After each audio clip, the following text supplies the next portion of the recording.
Assalamu alaikum wa rahmatullahi wa barakatuh. Bismillah ar-Rahman ar-Rahim. Welcome to Millennium Discourses with Sajjad Ayub and Shaykh Ebrahim Schuitma.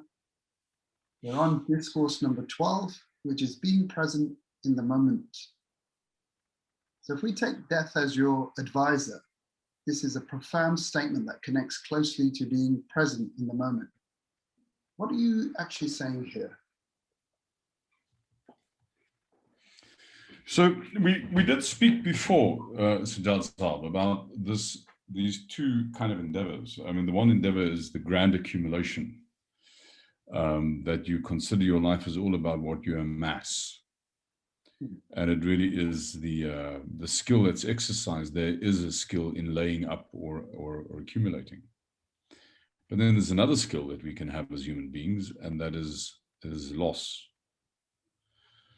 And how to give up rather than how to accumulate. Fundamentally, the question is which one of these skills is actually the most useful to develop. And if you assumed that you didn't die, then actually it would be no question about it. I mean, then he who does have the most toys wins, because those toys will never get taken away from you. And then there's this ongoing accumulation becomes sort of the purpose of one's life. And it's very interesting that people who do that very often give very little thought to death. And also people who have a very materialist kind of orientation, they get really creeped out by the thought of death. I mean, if you just talk about death, then they find you really sort of off-putting and somewhat distasteful.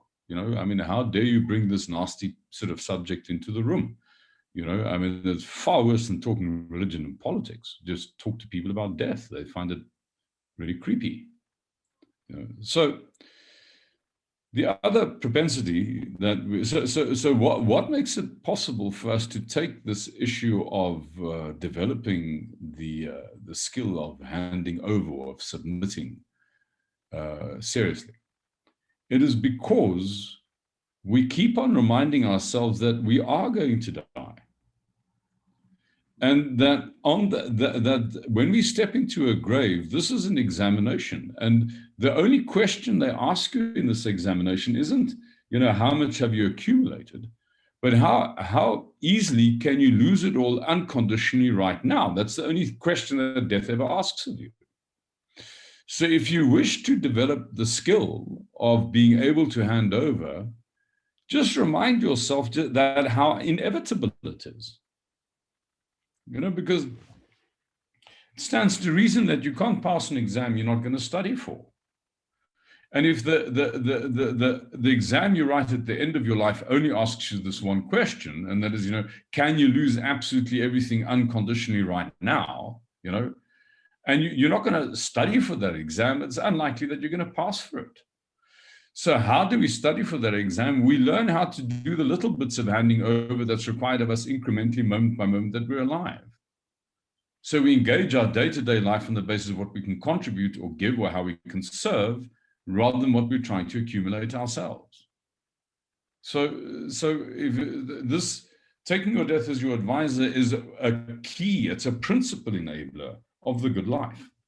Of the good life in the sense of the moral life, the truly moral life, not the, moral life, I don't want people to think I'm a bad person moral life, but a life that's lived in every instance, deliberately trying to act in the best interest of the other. That's what you could call a moral life. So you state that everything we do is for our benefit, is fundamentally futile.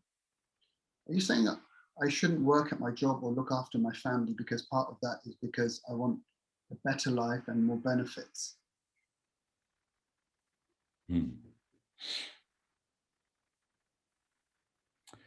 I mean, it is unconditionally true. It is absolutely and incontrovertibly true that everything that you own is going to be owned by somebody else.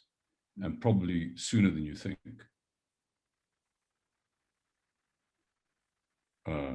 So your sense that you're accumulating this stuff in your benefit is really naive. You know, I mean, that you really are a stranger lost in a way station. You know, this is all very transient, this whole thing. So in that sense, yes, that everything that you try and do to pursue your own immediate interest, that it really is futile. In the face of death, it's futile. And I mean, Allah says so in Surah Al-Asr. You know, everything that you do is fundamentally futile. Everything is going to be taken away.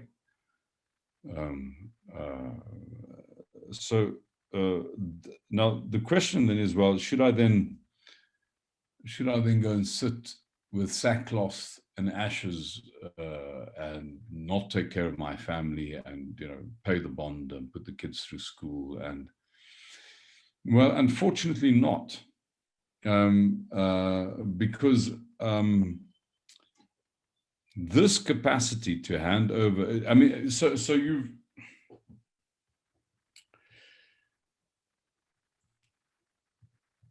the journey has a purpose. And one way of trying to sort of undermine what's happening to us is to think that we can short circuit the journey. You know, so, okay, well, let me just burn down the house and walk away and sort of go and live in the forest. Then I'm fine. No, you're not fine. Because the same miserable being that thought he could construct his happiness on the basis of the house and goes with you to the forest. And before you know it, you're now building the best hut in the forest, you know, and you're competing with the other recluses in the forest. So do you understand? I mean, the project isn't burning the thing on the outside. The project is the problem in the inside. You know, that you are making this thing carry your happiness. You know, it's not going to carry you up. It's going to make you unhappy. It's not going to make you happy. So it's not to say that you shouldn't have the career, that you shouldn't have the children, but what will happen is that in the process of pursuing that, you will experience a sense of futility, which will then introduce you to the appropriate pursuit, which is the inner awakening, the sort of your sense of connectedness with all of existence. That's what we're here to experience. So now, but now the problem is that you can't have that if you then lose it. So this standing apart from, being alienated from, being differentiated, you know, being on my own, having to make my life work, is a way station. It's a necessary way station. You can't discover the ecstasy if you hadn't lost it. We are alienated so that we can go home. You know, so the whole issue is process. The whole issue is increments. It's not absolutes. You know, otherwise, why don't we just all collectively commit suicide? You know, I want to end the misery once and for all. This is a very kind of convenient way of doing it. I just don't think it's acceptable. You know, you can dramatically step out of your life. You know, just, you know, put a 38 special to your head. I mean, that's I don't think that's really appropriate. You know, you get led out of your life incrementally. You get led into a state of exile and you get led back out of that state of exile. And the reason why you get led into the state of exile and then back home is so that you can really, with hindsight and true conviction, say, Ashhadu an la ilaha illallah. There's none but him. I can now say that not as an expression of belief, but an expression of first-hand experience. I have pursued other things, and I have failed at other things, and I've seen misery on the basis of my pursuit of other things, and I've come back to the one, and I can therefore attest that there is none other. But if I haven't been alienated and I've not gone on the journey, then coming home is then there's almost a falseness to this. So You know, the Shahada is a bearing witness. I bear witness. Ashhadu, I bear witness. Now, what would you call somebody who bears witness to something that they haven't witnessed? I would call that person a liar. A person who hasn't actually been tested by life and who hasn't actually pursued the false so that they can discover the real. When that person's shahada is false, in essence, because they are bearing witness to something they haven't actually witnessed. You know? So unless you engage the journey and you do try to go beyond the futility of your day-to-day endeavors, and you actually experience the futility of your day-to-day endeavors, and you then come back to the core reality, then basically your protestations of Shahada are just that. They're literally just that. It's propaganda. It's not bearing witness.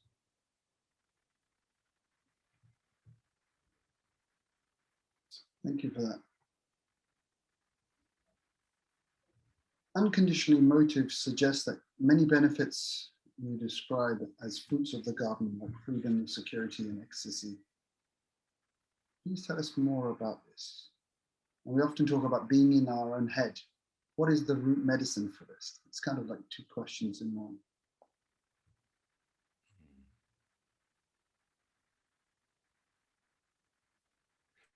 I'll deal with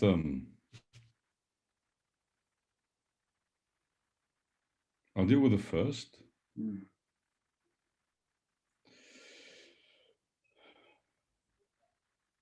So, if I base my security on anything I'm trying to get from the world, then the question to ask is, how often does the world that you're in give you exactly what you wanted at that particular point in time?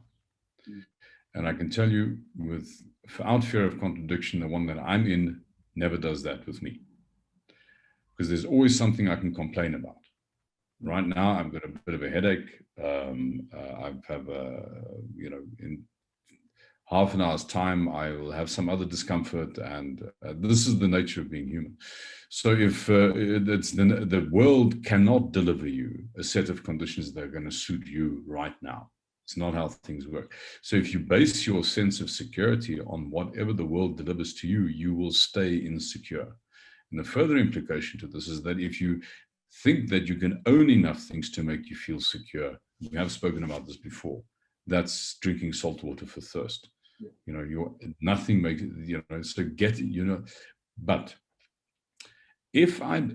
so is it conceivable that you could base your sense of security on your ability to hand over unconditionally whatever the situation that you're in requires of you? So if I base my security on my ability to act appropriately in every situation that I'm in, the question is, how often is it possible for you to choose to act appropriately in every situation that you're in? Actually, always. In any situation you're in, you can choose to shift how you engage in the situation from what you're trying to get to what you can give. And if you make the project, you root your sense of security in your ability to give unconditionally in the situation that you're in, you will be secure. So if you base your sense of security on what you're getting, you will stay insecure. If you base your sense of security on what you're giving, you will be secure. So it's kind of like learning, people can make all sorts of bizarre things actually the important thing. I mean, how is it that in one culture people choose to make one thing significant, and in another culture people choose to make something else significant? So that's Freud had a term for this. He's speaking about human sexuality, but this is true for everything human. We are polymorphously perverse. We can choose to make absolutely the most bizarre thing significant. Having slit cheeks, we can make significant. Having a ring in we can make. So choose to make not what you're getting from your life significant.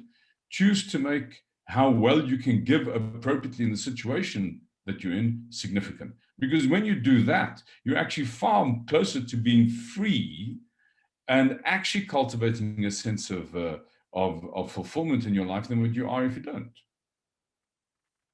I mean, if I base my happiness on what I'm getting from you, my happiness is in your hands. Mm.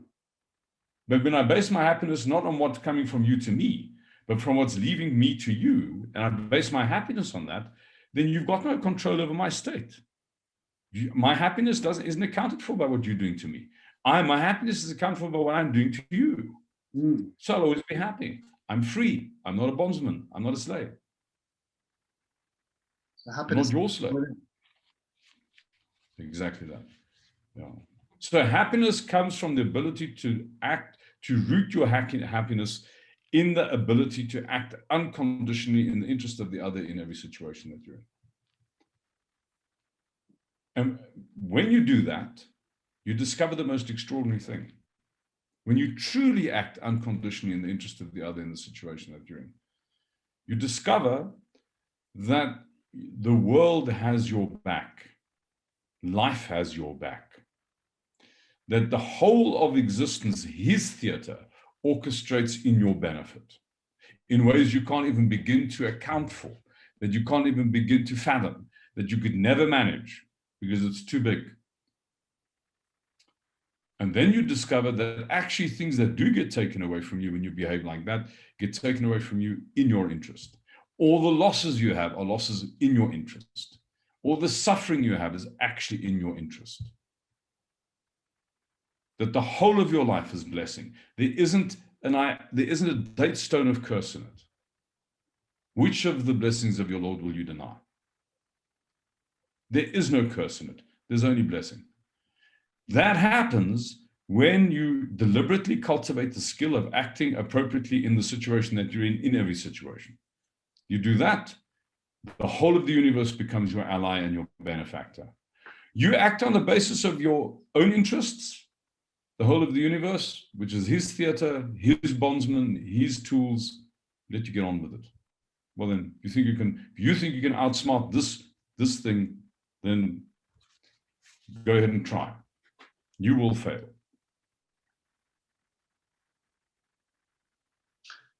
Thank you very much for that. Now, in this time of lockdown, it seems being present in the moment would serve people well, and the idea, be here now. Would you agree with that? Yes. I think that's true. I mean, it's not just that. It's an invitation to do that. I mean, you can't, you're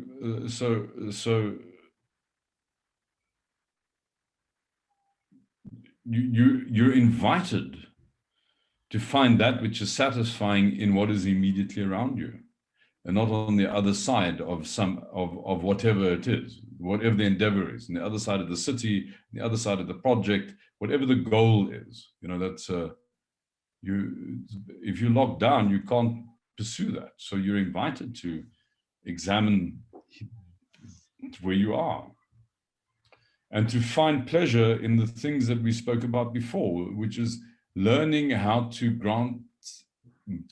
to make the quality whereby you do things the project. I mean, if you can't go out to have a 5-course meal at some fancy restaurant, then maybe you can have a much smaller, more modest meal in your own kitchen, but you make damn sure you savor every mouthful. We really are invited by this current experience to go within and to be contained and to put our attention in what's immediately around us and not on the other side of the wall. Because it's true, we are looking over the wall for something that we're standing in the garden that has all the delights in it, and we're looking over the wall. We think the happiness is on the other side of the wall. You're going to look this side of the wall, not on the other side of the wall. So that's taking pleasure in the walking, the eating, dressing, the treating of your spouse, your children, your home, everything with that viewpoint of being out here, observing here rather than that's right. vision. That's right. Yeah. So there are things that one can do to sort of enhance that experience, and then particularly with your practice, particularly with your salah. You know, to make sure that the person who's doing the salah actually is on the masala before you make the takbir. You know, because how often doesn't one have it that you've made the salam and you've been so distracted with some project or some problem that you can't even, did I do the right number of rakats? You know, I mean, I was, you know, kind of like, that can happen, you know, you get so caught up in, and so your imagination is, you're not actually, I mean, you're not present in the salah. So there's some sort of exercises in attention that can make that easier. And the one is when you, if you're really suffering from a lot of noise, the first thing you do is when you step onto the masala, you pick out 3 colors in the room. So you decide, I mean, you know, what's all the objects in the room that are red?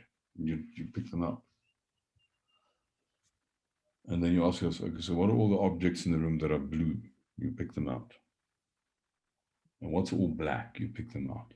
And what that's doing is that it's just taking your attention from that fight you've had with that guy in the market, and it's taking your attention for a moment, is putting it back to in this room here now. You start off visually. And there's a rationale for this, but it's not important that we go into it. Then the next thing you do is you go audio.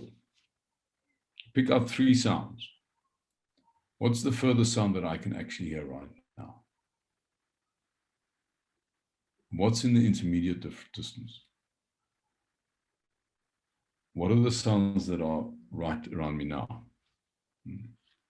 So again, you're pulling your attention from far back in, audially. And then you go kinesthetic. What does it feel like? What do my feet on the masala feel like? You know, if I'm barefoot, particularly, I mean, can I feel the carpet? Any smells in the room? Can I, you know? Now I do a takbir. Now the person who is praying has actually arrived on the masala. Otherwise, the masala was actually just a vacant space.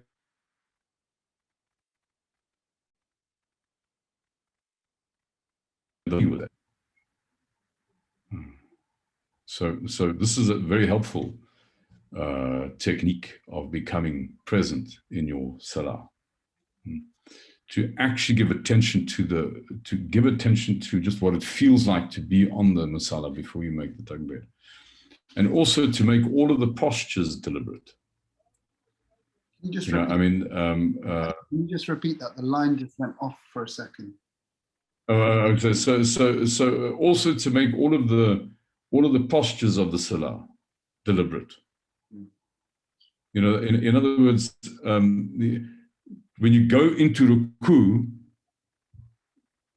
do a few more dhikrs than what you normally do. Just be in ruku. You know, when you go into sajda, be in sajda. Ask yourself afterwards, if I did this really well, what would it feel like? You know, like, you know, posturally, what would it feel like? And always try and get into good posture. Do the thing to do it well. You know, you know, I heard once a hadith of the Rasul Sallallahu Alaihi Wasallam, where he said that if you watched him in salah, it didn't look like he was, that any one of the postures was between the posture and the next posture, you know. I mean, he looked like that's what he was doing. He was doing that thing. So when he was in the ruku, he was in the ruku. Ruku wasn't an interspace between qiyam and sajda. Yeah. So that do your salah to do it well. Make it practice. Every time you step onto the salah, give attention to the postures.